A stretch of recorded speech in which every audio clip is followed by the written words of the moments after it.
Goedenavond. Het gesprek van de week was natuurlijk wel de gladheid van de tweede weekhelft. Want dat zorgde voor behoorlijk wat hinder. Voor fietsers, voor automobilisten, maar zeker ook voor buschauffeurs. Met een harde knal werden buurtbewoners donderdagochtend in Westkapelle opgeschrikt door een spekgladde weg. Daar ramde een lijnbus van Connection een woning. Bij het ongeluk raakte niemand gewond, wel was er flinke schade. Nou, zoals je ziet, het is nog steeds spekglad hier in de Nieuwe Dijkstraat. En vanmorgen om 6:30 was dat ook het geval. Toen kwam er namelijk een bus aangereden vanuit de richting Middelburg. Die maken hier dan altijd een rondje en die gaan dan naar de overkant en dan gaan ze weer terug naar Middelburg. En dat was vanmorgen rond 6:30. Die bus die klapte tegen de gevel aan, er was niemand thuis. Maar ik sprak daarna wel even met de buurman die het heeft meegemaakt. 6:20 vanmorgen is een ontiegelijke dreun. Ik dacht, wat is dat? Er zit er iemand op mijn huis of mijn glint of mijn auto, want ja, die staat buiten. Maar nee, ik keek door het raam en was er een bus van Connection, was bij de buren zo de gevel in gereden. En wat is de schade? Bent u binnen geweest toevallig? Nou, ik ben niet binnen geweest natuurlijk, maar een van zijn vrienden die is wel binnen geweest, want die was gewaarschuwd. En zelfs binnen staat er een bobbel op de muur, dus dat wordt slopen en een nieuwe muur. Bij een eenzijdig ongeval in Capelle overleed op vrijdagochtend vroeg een 50-jarige vrouw. Haar auto raakte vermoedelijk door de gladheid te water. Een bestuurder van een kraanwagen heeft de auto nog uit het water getakeld, maar hulp kwam te laat. De vrouw overleed ter plaatse. Op veel plekken reden door de gladheid minder bussen. De gladheidsbestrijding rukte met meer dan 100 wagens uit om de wegen voor de ochtendspits ijzelvrij te maken. Nou, ijzel is sowieso wel heel erg extreem. Sowieso omdat het natuurlijk onzichtbaar is ook voor de weggebruiker. Maar voor ons ook heel moeilijk om te bestrijden. Omdat we in principe heel veel voertuigen nodig hebben die het water en het zout vermengen voor een veilige situatie. Ondanks de voorzorgsmaatregelen ging het op verschillende plaatsen in de provincie toch mis. In Oostkapelle en in Hoek belanden auto's in de sloot, op zijn kop. En op de spoedeisende hulp bij het ADAZ in Goes was het ook druk. Zo'n 20 patiënten werden daar behandeld met klachten aan pols, hoofd, hand, benen. Een aantal mensen kwam met de schrik vrij. Ja, bij ons ging het heel de weg eigenlijk wel goed. Alleen nu op het laatste stukje onderuit gegleden. Vanaf mijn huis tot hier zo dacht ik, oké, ik ben er bijna. Maar ja, toen fietste ik hier zo en toen gleed ik al uit, ja. Maar er gebeurde meer deze week. Tijd voor een overzicht van dag tot dag. De zorg ontkomt er niet aan. Robots en andere zorgtechnologie moet worden gebruikt om het tekort aan personeel op te vangen. Om te laten zien wat er allemaal kan, rijdt er nu een bus langs alle Zeeuwse ouderenzorglocaties. Want er zijn al heel veel uitvindingen gedaan die het leven een stuk makkelijker maken. Een veilige waterkoker voor mensen met minder spierkracht bijvoorbeeld. Of de heup-airbag, die voorkomt dat ouderen hun heup breken. En dan is er nog de bloempot, die alleenstaande ouderen bij de les houdt. Goedemorgen. Het is tijd om uw medicijnen in te nemen. In de rijdende expositie kunnen zorgmedewerkers talloze voorbeelden zien van zorgtechnologie. Die kun je dus onder het matras leggen. Die laat dus zien op een app of iemand ademhaalt, of iemand in bed ligt of iemand uit bed is. Waardoor je dus niet onnodig naar binnen hoeft te gaan. Het wordt wennen voor zorgmedewerkers en het wordt wennen voor patiënten. Maar dat we meer met technologie te maken gaan krijgen, dat is zeker. Wat we hier zien is de toekomst van de zorg. Je kan afspraken erin zetten en op bepaalde tijden herinnert hij je daaraan. Hij kan ook dingetjes doen zoals dansen of jouw oefeningen laten doen. Ik ken het liedje zelf niet, daar ben ik iets te jong voor, denk ik. Denk vader Abraham. Wordt vooral op kleinschalige woonvormen voor mensen met dementie gebruikt. Techniek is niet iets engs, het kan het leven vergemakkelijken.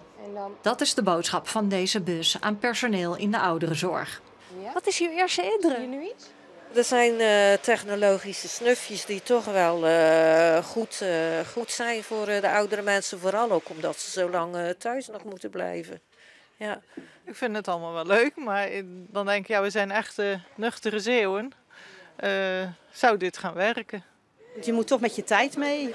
Dus daarom vind ik het wel heel interessant, bepaalde dingen, om dat uit te proberen. Of zomaar eens te kijken van wat zou er goed zijn voor ons op de afdeling. Ja. Zag u hier van tevoren een beetje tegenop, tegen al die technologie die eraan komt? Klopt, ja. Wat is nou uw favoriet? Wat vond u het leukst? Zo, die bloempot. Hier zo, die kun je gewoon in de raamlijst zetten of op tafel en die zegt wat er moet gebeuren. Alle technologische ondersteuning is broodnodig vanwege het tekort aan personeel. Kijk, ik denk dat iedereen dat weet, dat de zorg van nu niet meer zo kan blijven doorgaan. En dat we moeten veranderen. En daarin zouden dus hulpmiddelen, middelen zoals deze, en er zijn er nog zoveel meer, die zouden daarbij kunnen ondersteunen. Als je praat met mensen in de zorgsector, dan hebben ze het al lang niet meer over personeelsproblemen die eraan zitten te komen. Nu hebben ze het al over een zorginfarct. De problemen komen er niet aan, die zijn er al. Deze bus toont een aantal oplossingen die al zijn gevonden. En je kan er wel van uitgaan dat elke technologie die bevalt ook zeker ingevoerd gaat worden. De GasUnie onderzoekt de mogelijkheid om in de haven van Terneuzen een drijvende gasterminal aan te leggen. Het gaat dan om een schip met LNG dat net als deze, de Rode in de Eemshaven, dient als gastankstation voor Nederland en de omliggende landen. De GasUnie wil tempo maken en hoopt in de loop van volgend jaar al een schip te hebben gevonden dat in Terneuzen kan komen te liggen. Het waterschap, de provincie en ook de gemeente Rijmerswaal. Allemaal gingen ze deze week akkoord met het plan voor de verbreding van de Zanddijk. Die smalle, kronkelige weg tussen de A58 en Ierseke, waar vrachtwagens en auto's elkaar nu nog rakelings passeren. Dinsdag werd de belangrijkste horde genomen. Een diep verdeelde gemeenteraad in Rijmerswaal stemde voor. Wel of geen nieuwe rondweg tussen Ierseke en de A58 is een strijd geworden. Raadsleden kregen vervelende telefoontjes 's avonds en reacties op straat van voor- en tegenstanders. Voorzitter, ik trek het mij aan dat wanneer mijn integriteit in twijfel wordt getrokken, te meer omdat ik mij volledig heb ingezet om het bedrijfsleven, onze achterban en kiezers een stem te geven in deze zaak. Er ontstond gisteravond ruzie over de brief van de 69 ondernemers die oud-burgemeester Ton Verbree presenteerde. Daar zou mee gesjoemeld zijn. Helaas is ons inderdaad gebleken dat er bedrijven in deze brief staan die niet wisten dat deze brief namens hen verstuurd zou worden. En daar is ook geen toestemming voor gegeven. De 69 bedrijven hadden een vreemde mail gekregen. En in die mail stond verwoord dat wanneer men niet voor 9 uur dezelfde dag reageerde, automatisch zijn of haar bedrijfsnaam toegevoegd zou worden aan de verstuurde brief. Hebt u enig idee wat u nu zegt? Dat u ook weer gewoon de heer Verbree voor leugenaar uitmaakt. En u gaat hem nu afbraken en afzeiken alsof het helemaal niks is. Uitvinden beneden alle pijlen. Volgens Verbree maakt het niet uit dat er een paar bedrijven misschien per ongeluk verkeerd op de lijst staan van de tegenstanders. En het mag best zijn dat u zegt, ja, er zijn er 6, er zijn er 7, er zijn er 10. Dan nog zitten er in de 50 bedrijven op een gegeven moment die dat gezegd hebben. En dan nog hebt u de taak om daarnaar te luisteren en daarop in te gaan, want dat doet u niet. Een man uit Klingen die omkwam bij een ongeluk in Walshoorde overleed door een noodlottig ongeval. Dat concludeerde de politie dinsdag na onderzoek. De 2 mannen die werden aangehouden zijn dan ook weer vrijgelaten en geen verdachte meer in de zaak. De 31-jarige man raakte gewond na een ongeluk met een soort golfkarretje. Hij zat daarop samen met 2 andere mannen. Nadat het ongeluk gebeurde hebben zij hem in een auto naar een plek verderop gebracht. Daar overleed de man. 2 etappes van de ZLM-tour beginnen volgend jaar in Zeeland. Op 7 juni wordt de proloog van de profkoers verreden in Heinkensand. En een dag later is de start in Westkapelle. Over Schouwen-Duiveland wordt er dan gereden en de finish is dan in Sierenhoek. De ZLM-tour wordt door sprintersploegen al jaren gezien als een mooie voorbereiding op de Tour de France. Afgelopen woensdag stond woningbouwcorporatie Woongoed in de rechtbank tegenover een aantal erfgoedorganisaties. Onderwerp van discussie de Middelburgse wijk Het Zand. Mogen de karakteristieke huizen gesloopt worden of niet? De wijk, ontworpen door architect Paul Briet, is belangrijk omdat het een typisch voorbeeld is van plattelandsarchitectuur. Dit is een van de eerste volkswoningbouwwijken in Nederland waar dat gestalte heeft gekregen. Paul Briet, die hier aan de slag ging, in opdracht van de gemeente, die heeft heel goed rondgekeken in heel de provincie van wat is nou typisch plattelandsarchitectuur voor hier. Daar komen die steile daken vandaan en die schoorstenen die in het vlak van de kopgevels zijn opgenomen. Maar je kan het ook zien aan de gootdetails bijvoorbeeld. Die huisjes kan je echt herkennen aan die regenpijpen. Ja, dat is een heel speciaal detail. Woningcorporatie Woongoed wil de huizen slopen omdat ze in slechte staat zijn. De woningen zijn technisch eigenlijk aan het einde van hun levensduur. Mede wat de energietransitie wat we nu erbij hebben, is het voor ons eigenlijk van belang dat de woningen vernieuwd worden en nieuwbouw gebouwd wordt. Veel kieren, veel tochten. De mensen hebben een hoge energierekening ook. Dat is ook mede de reden dat we kiezen voor slopen en nieuwbouwen. Bewoner Marcel Jalink merkt dat zijn huis niet meer van deze tijd is. Waar ik het aan merk, vorig jaar zit ik samen met mijn vrienden op de bank en we gaan gewoon dwars door de vloer heen. Dus we zitten echt letterlijk beneden. Oh, echt? Zo rot zijn de vloeren momenteel. Als je met je hand echt bij de kozijn gaat, dan voel je gewoon de wind binnenkomen. En als het buiten bijvoorbeeld 35 graden is binnen 35 graden vriest het buiten. Dan vriest het, zou je de verwarming niet aanzetten, vriest het hier binnen ook. Ja. Zo niet geïsoleerd zijn ze. Als ik zo om me heen kijk, het is een prachtig wijkje. Is het niet hartstikke zonde om dat te slopen? Het is zeker ook zonde, maar we hebben als Woongoed en als gemeente zijnde opgevat om in ieder geval de ziel van het zand overeind te houden. En daardoor maken we eigenlijk een kopie van wat er nu staat. We hopen eigenlijk dat je straks bijna geen verschil ziet met wat er nu staat. Woongoed zegt ja, we bouwen gewoon dezelfde huisjes weer terug. Wat is daar dan het bezwaar van? Ja, het bezwaar daarvan is dat het niet meer echt is. Je kunt de Nachtwacht naschilderen, maar die echte Rembrandt heb je daar niet mee terug. En dat is wat hier ook gaat gebeuren.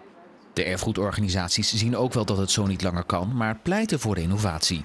Het is hoog tijd dat er nu iets gaat gebeuren. Ik begrijp ook heel goed dat de mensen die hier wonen heel graag willen dat er iets aan gaat gebeuren. Want het is nu gewoon een slecht woonklimaat.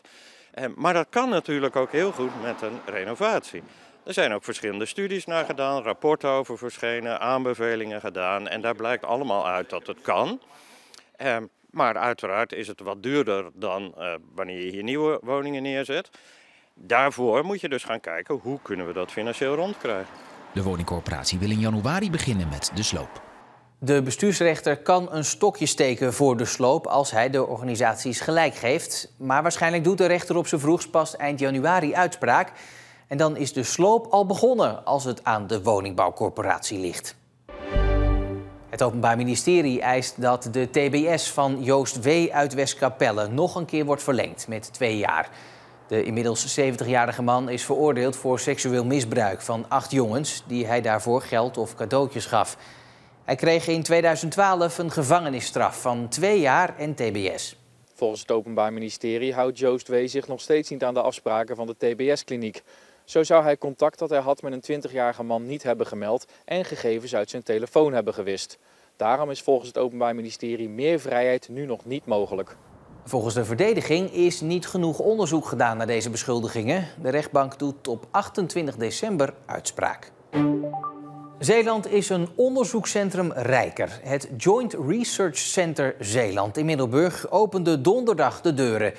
3 onderwijsniveaus, mbo, hbo en universitair, gaan daar samen met het bedrijfsleven en de overheid onderzoek doen. En dat doen ze op de gebieden water, energie en voedsel. Collega Marcel de Kranen kreeg alvast een rondleiding. Waar zijn we hier? We zijn hier in de makerspace van het Joint Research Center Zeeland. En wat gebeurt hier? Dit is een ruimte waar studenten en docenten en onderzoekers allerlei opdrachten voor bedrijfsleven, maar ook voor onderzoeksinstellingen uit kunnen voeren. Hier gaat hard gewerkt worden? Hier gaat hard gewerkt worden. Waar zijn we hier? Ja, we zijn hier in het Data Science Lab. Hier kunnen we dus, zoals je ziet op dit grote scherm, allerlei beelden visualiseren. En dan kunnen we met behulp van 3D-brillen eigenlijk het effect creëren dat je er zelf bent. En wat voor toepassing kan dat hebben, praktisch? Nou, dat we dus met klanten en opdrachtgevers hier hun vraag goed kunnen visualiseren. Het is natuurlijk vaak een uitdaging om elkaar goed te begrijpen. En met deze nieuwe technologie verwachten we dat dat echt een verbetering kan zijn. Omdat je het gewoon kan zien? Je kunt het zien, maar je kunt het ook goed aanwijzen dus. Je kunt de ander uit meenemen in je gedachten.